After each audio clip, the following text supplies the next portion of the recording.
Hello, hello, hello, hello. Thanks for being here again with us. I would really like you to watch this interview of Peter Obi with Zain Aisha on CNN as he gives response to critical questions that a lot of Nigerians would really like to know.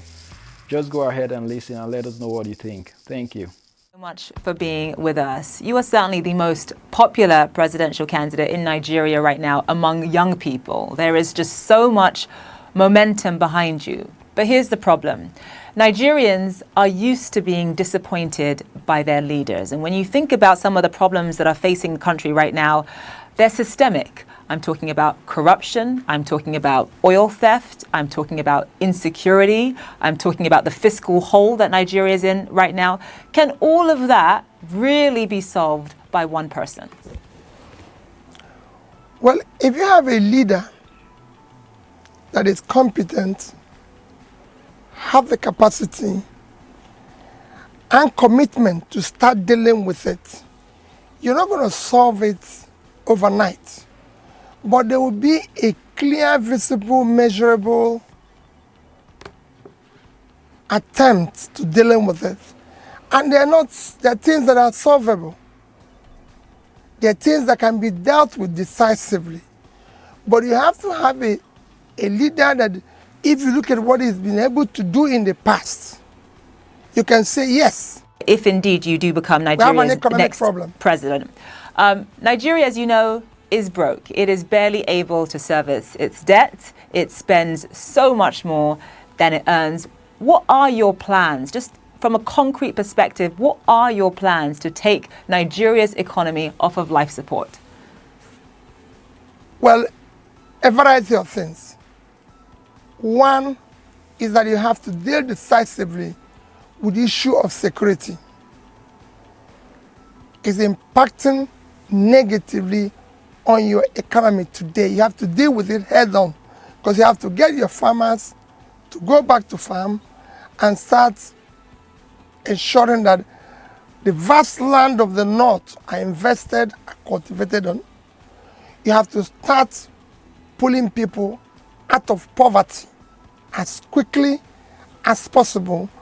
You have to reduce aggressively cost of governance and deal with the issue of corruption. Anyone who knows anything about Nigeria knows that it has this embarrassing reputation of, despite the fact that it is Africa's largest oil producer, it imports refined fuel. What is your plan for transforming Nigeria's economy from a consumption economy to a production economy? Let me use the issue of oil, for example.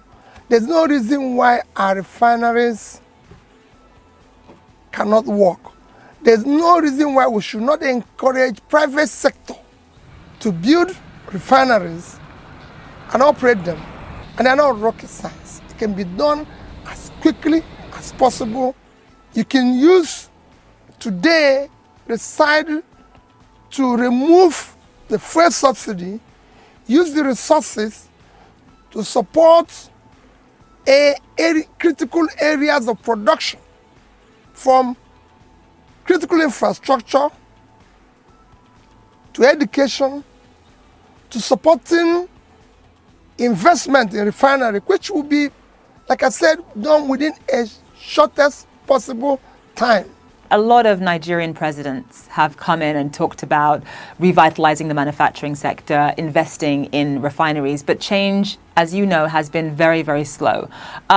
Why is it going to be different with you? And what would you say were the biggest hurdles in making sure that all of the things that you've just listed come to pass? Well, what people need to do is to go and look at what I promised as a state governor when I said I'm going to turn around education, health, pull people out of poverty, bring sanity and civility in governance in Anambra State, whether that happened or not.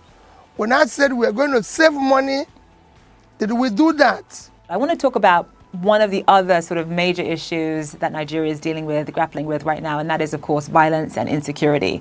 You can barely travel from one part of Nigeria to another without fearing for your life. And I'm talking about kidnapping, I'm talking about banditry, I'm talking about terrorism, I'm talking about Boko Haram. What is your plan for that?